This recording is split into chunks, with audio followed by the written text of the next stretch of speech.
আমি আমিনুর রহমান খান মজলিস। আমার বাড়ি বড়াইল। আমি যখন বিভিন্ন জায়গায় যাই আমার বন্ধু মহলে বা কোনো সুধী মহলে, নাম বলার সঙ্গে সঙ্গে তারা বিভিন্ন রকম প্রশ্ন করে।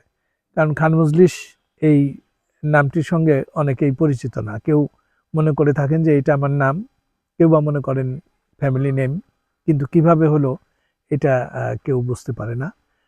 এর কারণ হচ্ছে যে খান মজলিস পরিবার একমাত্র সারা বাংলাদেশে এই আমরাই, অর্থাৎ আমার এই মানিকগঞ্জ জেলার সাটুরিয়া উপজেলার বড়াইদ গ্রাম, বড়াইদ ইউনিয়ন, এখানেই আমাদের গোড়াপত্তন। তবে খান মজলিস সম্পর্কে বলতে গেলে বড়াইদ গ্রাম সম্পর্কেও বলতে হবে, কারণ আমার পূর্বপুরুষ ছিলেন ইরানের তাবরেজ নগরের বাসিন্দা। তারা তাবরেজ নগরের ইনফ্যাক্ট শাহানশাহ ছিলেন শেখ জালাল উদ্দিন তাবরেজি বা শায়েখ জালাল উদ্দিন তাবরেজি। উনি আমাদের খান মজলিস পরিবারের প্রথম পুরুষ।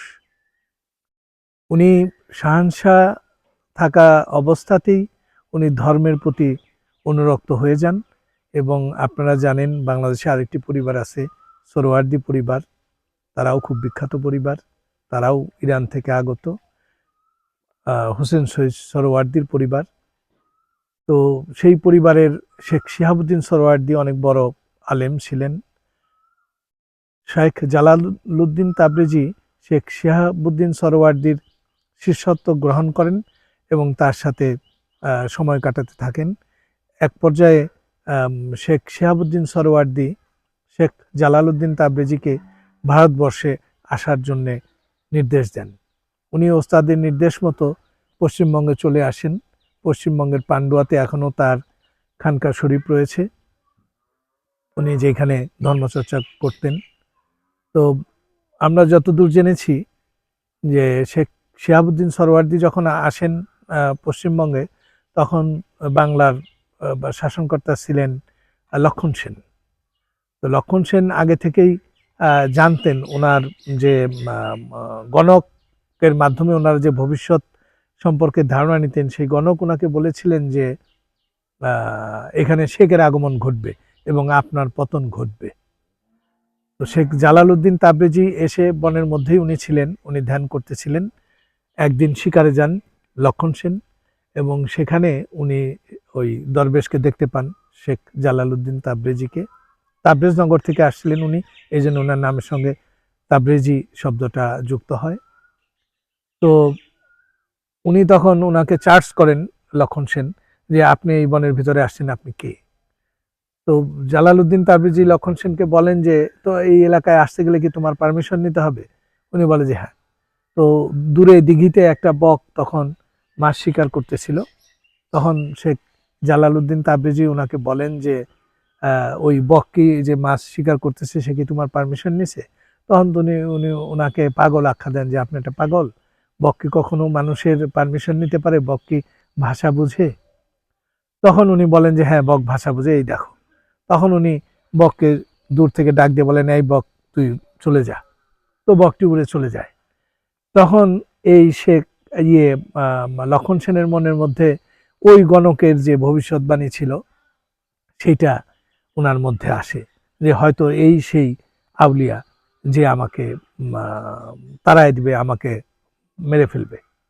তখন লক্ষণ সেন বাড়ি চলে আসে এবং সে অসুস্থ অনুভব করে, তার শরীরে রীতিমতো জ্বর আসে এবং রাতের সে সিদ্ধান্ত নেয় রাতের বেলা সে এই অঞ্চল ত্যাগ করবে। এখানে একটা বিষয় আছে যে আমরা জানি লক্ষণ সেন ইখতিয়ার উদ্দিন মোহাম্মদ বিন বখতিয়ার খলজি 18 জন সৈন্য নিয়ে এসে লক্ষণ সেনের সাম্রাজ্য দখল করে। বিষয়টা কিন্তু আসলে তা না। এই বিষয়ে উল্লেখ আছে ভারতের একজন প্রখ্যাত ইতিহাসবিদ, একজন লেখক হলায়ুদ মিশ্র, তার একটা বই আছে সেখানে শেখ শুভদয়া।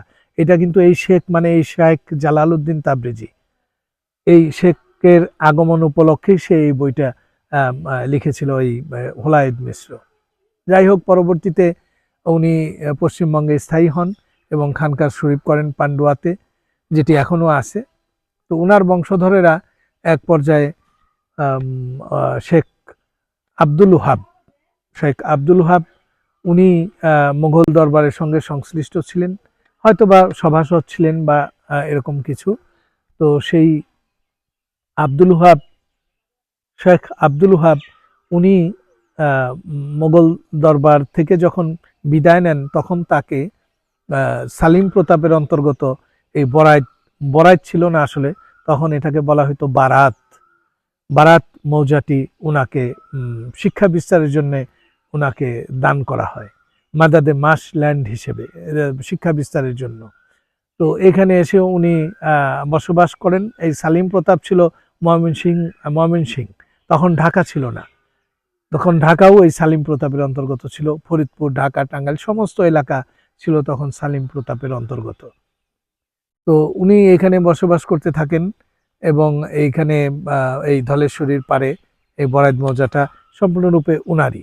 তখনও পর্যন্ত খান মজলিস শব্দটি আসেনি, এই এই খেতাবটি আসেনি।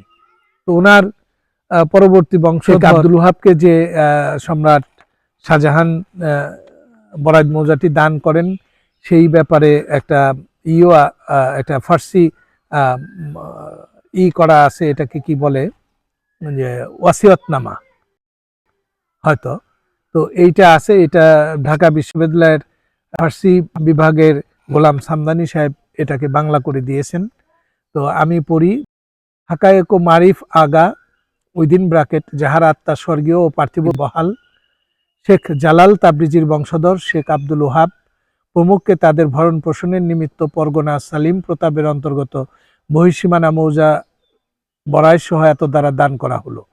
অতএব উল্লেখিত চৌধুরীদের সপক্ষে বাংলা ভাষায় লিখিত তফসিলের সীমারেখা অনুমোদিত হইল। ইহার বলে প্রচলিত ভারতীয় রীতি অনুযায়ী তাহাদের উপরিউক্ত সম্পদ ব্যবহার করিবার সম্পূর্ণ অধিকার থাকিবে। প্রয়োজন অনুসারে প্রামাণ্য দলিল হিসেবে তরিত উপস্থাপনার নিমিত্তে সনদের এই মুসলিমীয় শব্দ কয়টি লিখিত হইল। এটার ফার্সি এবং ইংরেজি করা আছে, আমি ইংরেজিটা পড়ি। এটা সম্রাট শাহজাহানের দস্তখত করা, হিজরি 1009 সনে। Whereas Mouza Boraid inclusive of outer boundaries within Pargana Salim Pratap is hereby gifted to Sheikh Abdul Wahab etc., who are the descendants of Haqaiq Marif Aga within bracket, whose soul is conversant with heavenly and worldly affairs, Sheikh Jalaluddin Tabrizi, for their maintenance. Hence, the demarcation schedule in favor of above mentioned Chaudhuris written in Bengali scripts has been accepted by dint of which they have every right to utilize the above in accordance with the privileged Indian customs. The few words of Sanad have been written for production as an authoritative documents immediately when required. এখানে সম্রাট শাহজাহান দরখাস্ত করেন হিজরি 9 সনে এবং পরবর্তীতে তার বংশধরগণ শেখ আব্দুল ওহাবের বংশধরগণ এখানে বসবাস করতে থাকেন এই বরাইত মৌজায়। শেখ আব্দুল ওহাবের ছেলে ছিলেন শাহ নসরুতুল্লাহ। শাহ নসরুতুল্লাহ 4 ছেলে ছিলেন, শাহ আহমদ, শাহ দৌলত, শাহ আনোয়ার, শাহ মানোয়ার।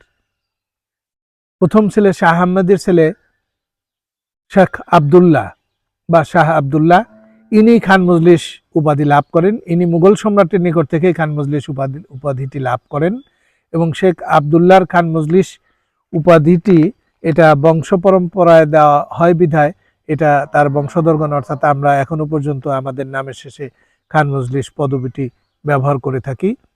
আবদুল্লাহ খান মজলিসে প্রথম খান মজলিস, উনার মাজার শরীফ আছে। গত বছর আপনারা দেখে থাকবেন হয়তো, বাংলাদেশ প্রতিদিনে গত বছর মার্চ মাসের কত তারিখে আমার কাছে আছে কপিটা। তো ওইটা ফরিদপুর জেলার পাতরাইলে আউলিয়া মসজিদ বা আউলিয়া মাজার হিসেবে পরিচিত, বিশাল দিঘির পাড়ে। তো আমি এখন একটু আপনাদেরকে ফ্যামিলি ট্রিটা বলতেছি। আবদুল্লাহ খান মজলিসের প্রথম আবদুল্লাহ খান মজলিস, উনার ছেলে শের খান মজলিস, উনি নিঃসন্তান ছিলেন, এক ছেলে। আর রশিদ খান মজলিস, উনার 3 ছেলে ছিলেন, রওশন খান মজলিস, দাইম খান মজলিস, জুলফিকার খান মজলিস।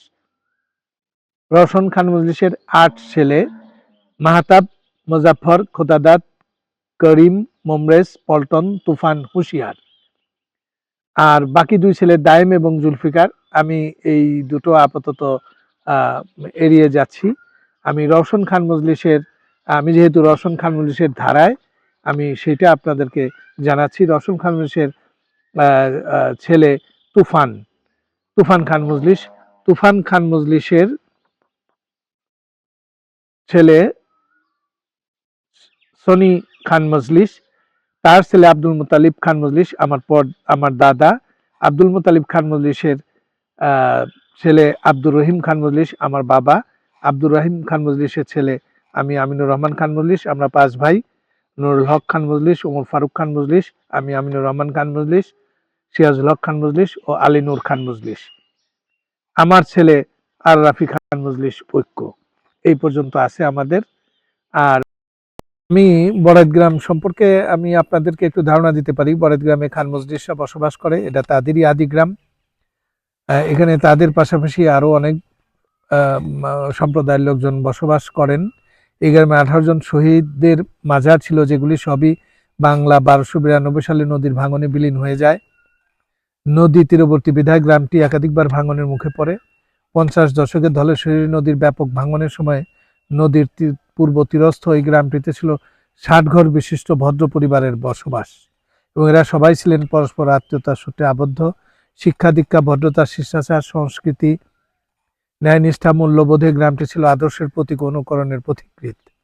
গ্রামের স্মরণীয় ব্যক্তিদের মধ্যে উল্লেখযোগ্য কতিপয় নাম আমি বলছি। সর্বজনাব ডাক্তার ইসাক খান মজলিস, উনি প্রথম বিশ্বযুদ্ধকালীন ব্রিটিশ নৌবাহিনীর ডাক্তার। মুয়াজ্জম আলী খান, বিএ বিদ্যা বিনোদ, সাহিত্যভূষণ, মানিকগঞ্জ জেলার প্রথম মুসলমান গ্রাজুয়েট ইনি, এবং নেতাজি সুভাষচন্দ্র বসু সহযোগী ছিলেন। মহবুব আলী খান মজলিস, শেরে বাংলা একে ফজলুল হক সাহেবের রাজনৈতিক সহচর। আপনারা জানবেন যে উনার ছেলে শামসুজ্জোহা খান মজলিস ঢাকা জেলা আওয়ামী লীগের সভাপতি ছিলেন। আবু সাইদ খান মজলিস, সমাজসেবক এবং বঙ্গবন্ধু শেখ মুজিবুর রহমানের শ্রদ্ধেয় পীর সাহেব।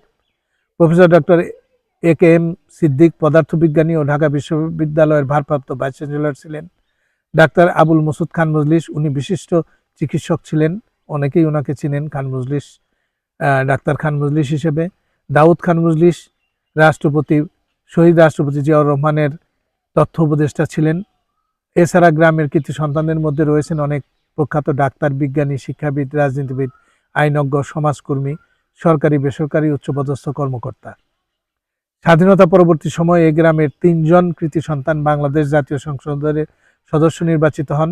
তারা হলেন ঢাকা জেলা আওয়ামী লীগের সাবেক সভাপতি মরহুম শামসুজ্জোহা খান মজলিস, নূর আলম মিয়া, বাংলাদেশ আওয়ামী লীগের সাবেক কেন্দ্রীয় সমাজ কল্যাণ সম্পাদক ও মুক্তিযুদ্ধে মানিকগঞ্জ জেলার অন্যতম সংগঠক ও মানিকগঞ্জ সরকারি মহিলা কলেজের প্রতিষ্ঠাতা এবং সাবেক অধ্যক্ষ জনাব মফিজুল ইসলাম খান কামাল, বাংলাদেশ জাতীয়তাবাদী দলের স্ট্যান্ডিং কমিটির সদস্য শাহজাদপুর নিবাসী জনাব কামরুদ্দিন ইহিয়া খান মজলিস সরোয়ার ভাই, উনিও এমপি ছিলেন।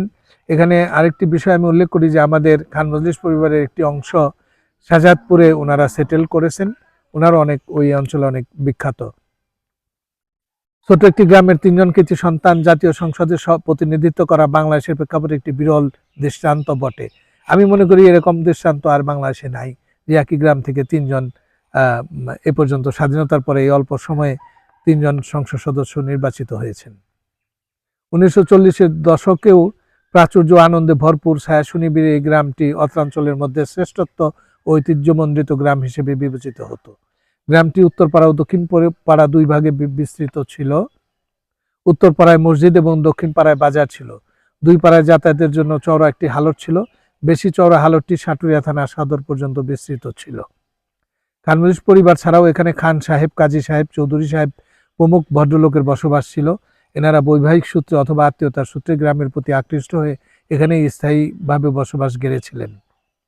গ্রামে বসবাসকারী গৃহস্থ, কারিগর ও হিন্দু সম্প্রদায়ের নিকট সকল ভদ্রলোকই মিয়া সাহেব হিসেবে অভিহিত হতেন। বসবাসের দিক থেকে গ্রামটি ছিল একটি আদর্শ গ্রাম। গ্রামটিতে যেমন কয়েকটি খেতাবধারী ভদ্রলোক বসবাস করত, তেমনি মুসলমান সম্প্রদায়ের কারিগর ও গৃহস্থ পরিবারগুলোও মিয়া সাহেবদের ধলেশ্বরী পলিমাটি বিধৌত উর্বর জমি জমা চাষাবাদ করে সুখে শান্তিতে দিনাতিপাত করত। জ্যোৎস্না রাতে গৃহস্থ বাড়ির উঠোনে জারি সারি কবি ও ঘেটু যাত্রা গানে মুখরিত থাকত। অন্যদিকে হিন্দু সম্প্রদায়ও তাদের 12 মাসে 13 পার্বণ উদযাপনের মধ্য দিয়ে নিশ্চিন্ত ও নিরাপদে সুখে শান্তিতে বসবাস করত। হিন্দু সম্প্রদায়ের মধ্যে ঠাকুর, কায়স্থ, সাহা, নমসূত্র, জেলে, কামার, কুমার, শীল, পাটনি, ধোপা, নাপিত, সূত্রধর সহ বিভিন্ন সম্প্রদায়ের বসবাস ছিল। এখনো কম করে হলেও এই ছোট্ট গ্রামটিতে অন্তত 100টি হিন্দু পরিবার সুখে স্বাচ্ছন্দ্যে বসবাস করছে। সম্প্রতি তারা গ্রামে একটি স্থায়ী শ্মশানেরও ব্যবস্থা করেছে। দুর্গোৎসবে হিন্দু পাড়া হেজাক লণ্ঠনের বাতি জ্বালিয়ে বিভিন্ন ধরনের যাত্রাপালায় মেতে উঠত।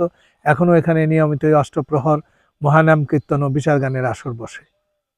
কিন্তু 1950 সনে নদী ভাঙন সবকিছু ওলটপালট করে দেয়।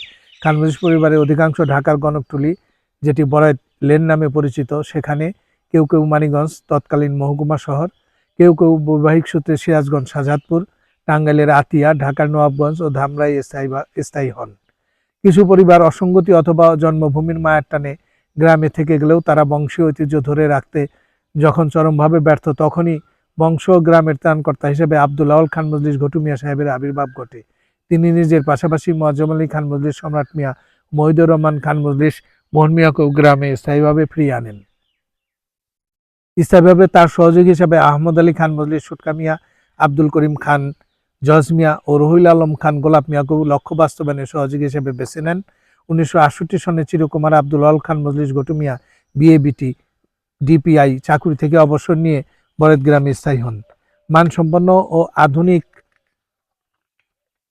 শিক্ষা বিস্তারে ব্রত নিয়ে তিনি তার জীবনের সমস্ত অর্থ দিয়ে মায়ের নামে 1970 সনে ফয়জুন্নেসা উচ্চ বিদ্যালয় বরাইত নামে বিদ্যালয়টি প্রতিষ্ঠিত করেন।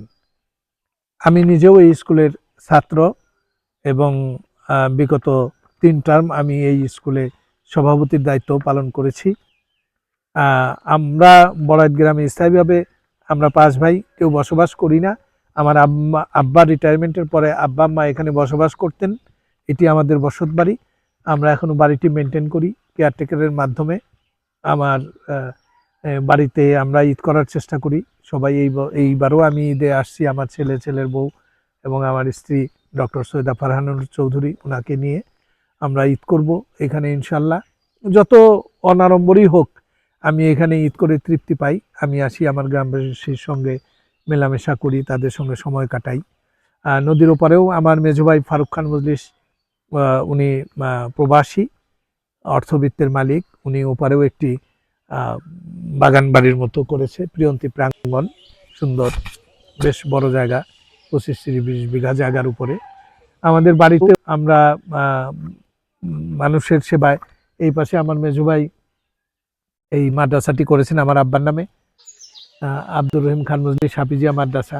এই পাশে আমি সুন্দর ফলের বাগান করেছি। আর বাড়ির দক্ষিণ পাশে, এই আমাদের বাড়ির দক্ষিণ পাশে একটা কমিউনিটি ক্লিনিক আমি করেছি আমাদের জায়গার ভিতরে, আমার আম্মার নামে, বেগম নুরজাহান খান মজলিস কমিউনিটি ক্লিনিক। আপনারা জানেন যে আমি দীর্ঘদিন কালুসা কলেজে চাকরি করছি, রিটায়ারের সময় আগত।